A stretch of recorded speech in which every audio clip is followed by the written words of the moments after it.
میرے محترم بھائی اور بہنوں، حج آدم علیہ السلام سے شروع ہوا ہے۔ عبادات میں کوئی اجتہاد اور عقل نہیں، جیسے اللہ نے کہا ہے ویسے کرنا ہے۔ نماز اپنی عقل سے ہم معلوم نہیں کر سکتے، روزہ ہے، حج ہے۔ عبادات میں جیسے آسمان والے نے بتایا اور جیسے جناب رسول اللہ صلی اللہ علیہ وسلم نے کر کے دکھلایا، بس ہم نے وہ کرنا ہے۔ باقی چیزوں میں معاملات ہیں، زندگی کی باقی ضروریات ہیں، اس میں زمانے کے لحاظ سے سوچ بچار بھی ہے، تبدیلی بھی ہے، اجتہاد بھی ہے۔ عبادت اسے کہتے ہیں جس میں بس جو اللہ نے کہا، جو اس کے نبی نے فرمایا، کر کے دکھایا، ویسے کرنا ہے۔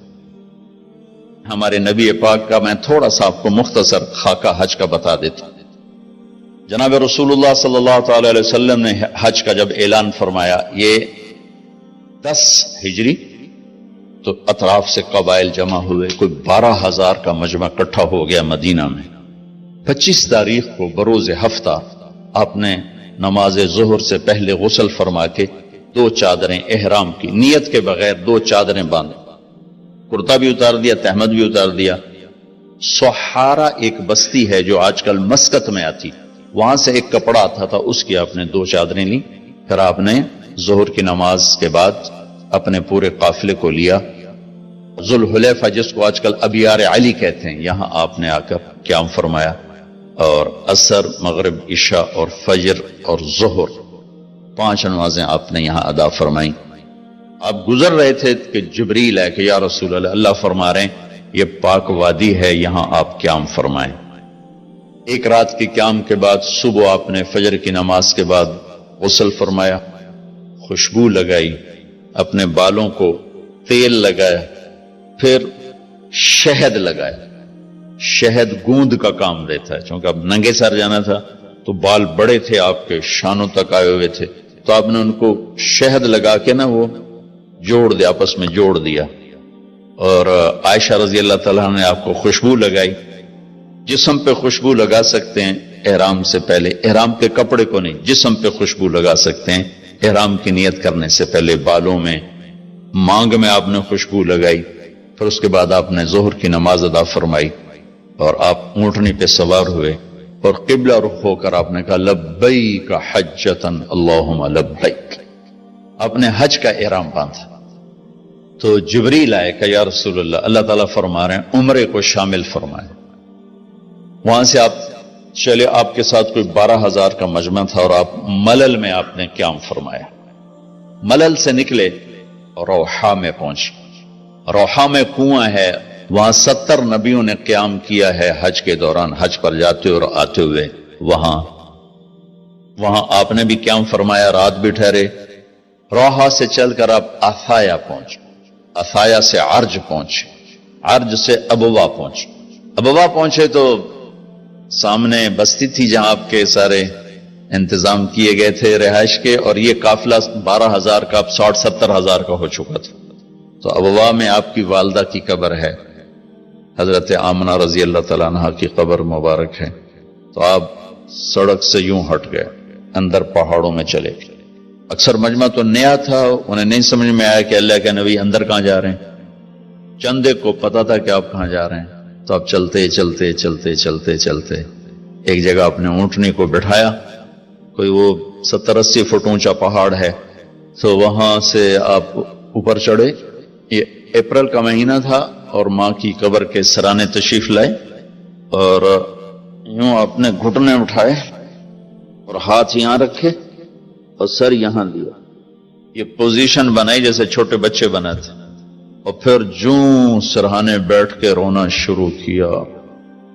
صدمہ تو چند دنوں بعد بھول جاتا، میں اب اپنی ماں کے یاد میں رونا بھی چاہوں تو رونا نہیں آتا، اپنے باپ کی یاد میں رونا بھی چاہوں تو رونا نہیں آتا۔ اور میرے نبی کو 57 برس گزر چکے تھے ماں کے گئے ہوئے، تو وہ 57 سال پرانا درد ابھی زخم بھرا نہیں، آپ اس پوزیشن میں بیٹھے اور اتنا روئے کہ سارا رواں آپ کا آنکھ بن کے رو رہا تھا، وہ ساری داڑھی آپ کی آنسوں سے تر ہو گئی، اور آپ نے آگے جانے سے انکار کر دیا کہ میں آج رات اپنی ماں کے پاس ٹھہروں گا۔ آپ نے رات وہیں گزاری۔ کیا رات تھی! ابواس سے چلے تو آپ عصفان پہنچے، عصفان تھے تو آپ نے کہا ابوبکر یہ کون سی جگہ ہے؟ کہا جو عصفان۔ کہا میں دیکھ رہا ہوں ہود اور صالح علیہ السلام گزر رہے ہیں اس وادی سے، لبیک کہتے ہوئے حج کو جا رہے ہیں۔ عصفان سے آپ مرہ زہران پہنچے، پھر وہاں سے آپ صرف پہنچے، پھر وہاں سے آپ تنعیم پہنچے۔ تنعیم میں آپ نے احرام کی چادروں کو تبدیل فرمایا، جو 2 چادریں مدینہ میں زیب تن فرمائی تھی، تنعیم اتار کر 2 نئی چادر اسی کپڑے کی۔ پھر مکہ کے ٹاپ سے آپ انٹر ہوئے اور بیر زی طوا کے کنویں پر آ کر آپ نے قیام فرمایا۔ یہ ہے اتوار کی رات، 25 کو چلے اور 4 کی رات کو، یہ مہینہ 29 کا تھا، تو 4 کی رات کو آپ مکے پہنچ گئے۔ اتوار کو صبح آپ نے غسل کیا، خالی پانی بہایا اور عمرہ کے لیے تشریف لے گئے۔ صفا مروہ کی طرف سے آپ پہنچے، باب و بنی شیبہ کے سامنے آپ نے اونٹنی کو بٹھایا تو بنو ہاشم خاندان کے بچے آ گئے، ان سب کو ملے، کئیوں کو اونٹنی پہ بٹھا لیا، کئیوں کو پیار کیا، گلے لگایا، پھر ان سب سے ہو کر باب و بنی شیبہ، یہ باب و بنی عبد مناف تھا، آپ کے خاندان کا دروازہ تھا، اس سے آپ انٹر ہوئے، اور جب آپ فارغ ہوئے تو باب و بنی مخزوم سے آپ باہر نکلے۔ آپ نے جاتے ہی حجر اسود کا بوسہ لیا، پھر سجدہ کیا، پھر بوسہ لیا، پھر سجدہ کیا، پھر بوسہ لیا، پھر سجدہ کیا، پھر آپ رونے لگے، بہت روئے۔ اس کے بعد آپ طواف شروع فرمائے۔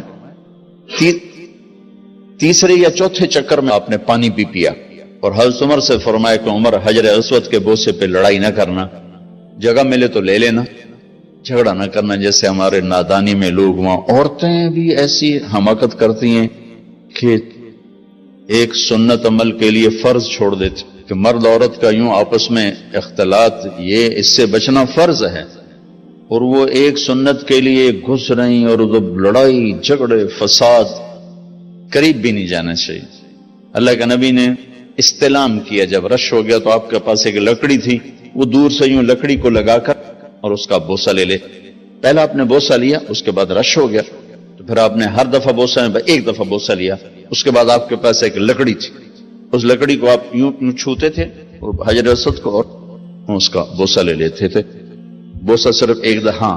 پھر جب آپ نے 2 نفل پڑھ لیے اور تشریف لے گئے صفا مروہ کے لیے، تو پھر حجر اسود کا بوسہ لیا اور آپ نے جا کر صفا مروہ پہ 7 چکر پورے کیے۔ بعض روایت میں ہے کہ 3 چکر پیدل کیے، پھر مجمع زیادہ ہو گیا تو 4 اونٹنی پر بیٹھ کر گیا تاکہ لوگ دیکھ لیں۔ اس کے بعد آپ نے اعلان فرمایا کہ بھئی جن کے پاس قربانی کا جانور نہیں ہے وہ احرام کھول دو۔ تو صحابہ نے کہا یا رسول اللہ آپ کھولیں، تو آپ نے فرمایا کہ میرے پاس قربانی کا جانور ہے، ابو بکر کے پاس، عمر، زبید، طلحہ یہ نہیں کھولیں گے جو کہ ان کے پاس بھی قربانی کا جانور ہے، باقی جن کے پاس نہیں کھول دو۔ تو سب نے کھول دی، اور حج افراد بھی تمتع بن گیا، حج قران بھی تمتع بن گیا۔ اب نہیں ہو سکتا، جو نیت کریں گے وہی کرنی پڑے گی، لیکن اللہ کے نبی کا خاص حکم تھا تو سب کا حج تمتع بن گیا۔